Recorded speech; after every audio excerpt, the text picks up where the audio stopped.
let's figure out exactly what the chain of events were that led you to be vulnerable to that catastrophe. Because the cure, and this is actually why you remember the past, right? What you want to do if something terrible has happened to you is analyze the terrible experience so that you can now reconfigure your perceptions and your behaviors so that the probability that that will happen again in the future is reduced. That's the purpose of memory. So you recognize it. So you identify and go, right. And then you're standing outside the problem. Then you can also develop a strategy, because that's the next thing you do as a clinician. It's like, now we see the situation. You were bullied, and these were the people who were after you, and they had malevolent intent. And in some way, you were vulnerable to that, even though that doesn't mean it was just or that it was your fault or any of those things, although we want to see what you might have contributed to it so that you can stop doing that. And then you need a strategy of defense. It's like, okay, if you meet someone like that again, how are you going to reconfigure your behavior so that they cannot take advantage of you again? And when you find these people are harboring feelings like homicidal thoughts towards their tormentor, and they're shocked by that, what do you tell them about those thoughts? Oh, well, we explore why they have them. I mean, I've seen people get pushed into positions sometimes where they have homicidal thoughts that you can understand.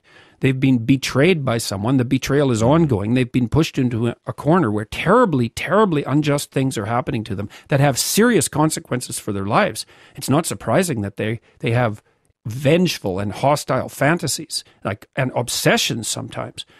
So you have to have them lay out the problem, which is often extraordinarily complicated, and then strategize towards something that would be a better solution. Sometimes you see people who are so trapped and hurt that they feel that their violent impulse is actually the only way of obtaining justice.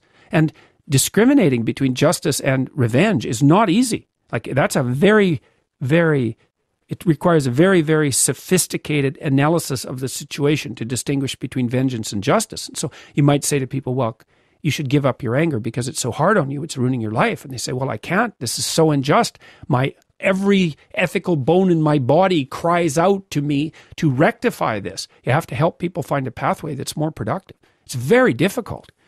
So much of these conversations come out of something you touched on a bit earlier, which is a fundamental view of human nature, if indeed such a thing is appropriate. I don't know. I mean, there is a view. I had a guest on the show last year whose view is an economist, and his view is really that human nature is fundamentally good, that most of our interactions are either benign or kind, but it's the horror show that gets the publicity. And it's like that when you write history, the most colourful bits are the bloodiest bits. The most interesting bits is when there's all this great wickedness being perpetrated. But the boring truth is, according to him, the boring truth is that people are fundamentally good. What do you say to that? I think the second part of that is true, but the first part is not true.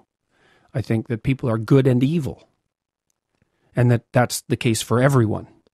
And that Hannah Arendt wrote a book called The Banality of Evil, which could have been reversed. It could have been The Evil of Banality, which I think would have been a better title, actually. But she pointed out very clearly, and many commentators have done this, that terrible acts are often the culminating consequence of an accumulation of what you might regard as minor sins.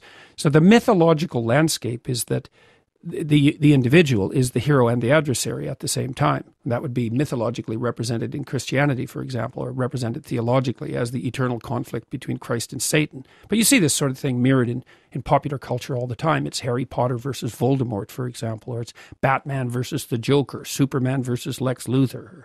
There's that idea of that duality of spirit that inhabits a single individual. That's an ancient mythological truth. That's right. That's mythology. That's not what real life feels like on a day-to-day basis, does it?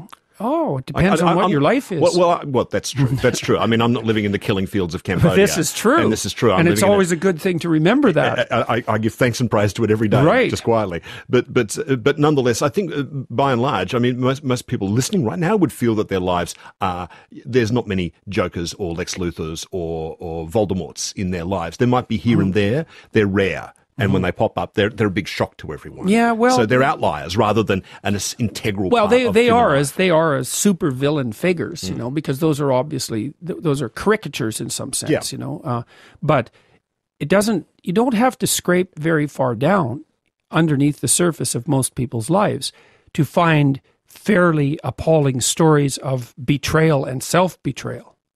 And those are reflections of that proclivity for evil, let's say, that desire to do harm for harm's sake, that's characteristic of, well, you see that in schoolyard bullying. You see it in children. It's everywhere. And people don't like to see it. And I would also say, with respect to your point, is that we have managed to formulate societies, primarily in the West, where the default interaction between people is decent. But that's a kind of miracle. It's not the case for most of the thugocracies in the world, that are rife with, I would say, individual, familial, social, and economic pathology, where the default transaction is hostility and suspicion. It's not obvious at all how we manage to create societies where the default interaction between strangers is trust. That's an amazing accomplishment. One of the things you've talked quite a bit about is apprehending the true nature of certain evil figures like Hitler. I mean, but particularly Hitler. We have to sort of focus on him. There's also Stalin. There's also Pol Pot. There are other figures, Genghis Khan as well, people like that. Is that the thing that's most misunderstood about them, you say, is that they're not necessarily playing to win so much as to purify the world with fire. Can you just talk a bit about that? Well, in Rule 6, the rule is set your house in perfect order before you criticize the world. And it's a very dark chapter. Post-traumatic stress disorder occurs when people are touched by evil. That's not how it's normally described clinically, because academics, and I would say people in general, don't really like to grapple with that sort of reality. But if you talk to military personnel who have post-traumatic stress disorder, and you start talking to them about a dialectic between good and evil, they're instantly on board for that. They need a dialectic of good and evil to recover from post-traumatic stress disorder. The murderous types, the types that are out for destruction, they make an artistic process of bringing as much misery to the world to the least deserving as rapidly as possible with the most amount of trouble. And that's what they're aiming at. They're not misunderstood. They're not bullied people who are just, responding and seeking justice. It's gone way, way, way past that. There are people who just want to see the world burn. That's right. There are people who would, and not only burn, but, because maybe you could have a quick death if it was burning, but burning in a way that would give you the most drawn out possible pain.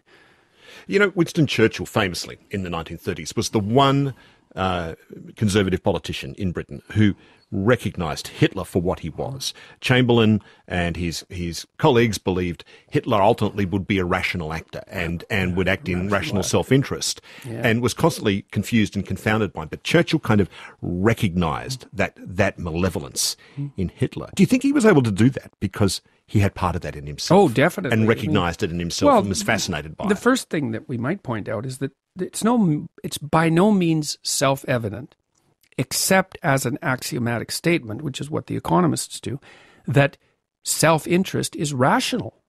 That's foolish. It's foolish. Look, in Chapter 2, I suggest, Rule 2, that people should treat themselves like they're someone that they're responsible for helping. You might think, well, that's self-evident. That's the economist's claim. People are rationally self-interested. It's like, no, you're not. Not if you hate yourself. Not if you're terrified of your life, not if you're contemptuous of yourself and other people. People tend to carry a load of guilt, some of which is unwarranted, but much of which is justified, because everyone knows that they're not everyone they could be. And so the idea of rational self-interest is that's naive. That's a naive fool. There were no shortage of economists at the outset before the First World War who said war's impossible. It would defeat everyone's self-interest. There's too much economically at stake for war to start. Right. Well, you'd think that people constantly presume that the current situation is somehow different than the historical reality. And it would be lovely in some sense if people were enlightened, rational, self-interested actors. Even if that was primarily based in selfishness, at least it would be devoted towards the preservation of at least one thing. But when you're dealing with someone who's gone beyond the pale, and you think that their actions could be conceptualized within the framework of rational self-interest, you're a lamb to their wolf. That's all you are. So that's not helpful.